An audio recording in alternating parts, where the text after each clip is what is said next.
السدة العالية بالله أصدق آيات الولاء والإخلاص، معربين لجلالتكم عن تأكيدنا بأواصر البيعة وتشبثنا الدائم بأهداف العرش العلوي المجيد الضامن لوحدة البلاد واستقرارها. مولانا صاحب الجلالة،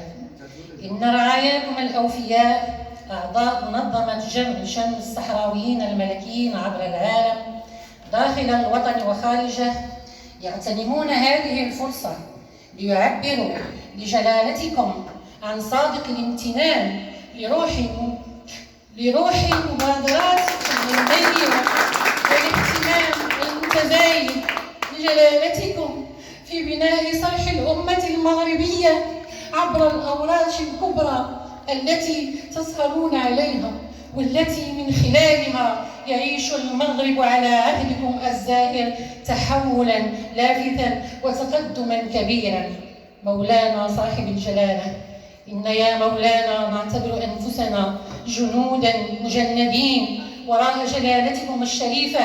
للدفاع بالغالي والنفيس عن مقدساتنا الوطنية ووحدتنا الترابية، مؤكدين وفاءنا وإخلاصنا لشخصكم الكريم سيراً على نهج آبائنا وأجدادنا. أبقاكم الله يا مولانا ذخراً وملاذاً لشعبكم الوفي ومحققاً لآماله وبانياً لصرح أمجاده، وأدام عزكم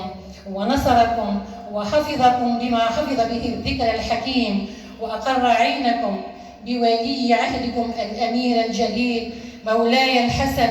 وبارك في عمر الأميرة المحبوبة ليلى خديجة، وشد أزركم بشقيقكم السعيد سمو الأمير مولاي رشيد وسائر أفراد العائلة الملكية الشريفة، إنه سميع مجيب وبالإجابة جدير. والسلام على المقام العالي بالله ورحمته تعالى وبركاته. خدام الأعتاب الشريفة، أعضاء منظمة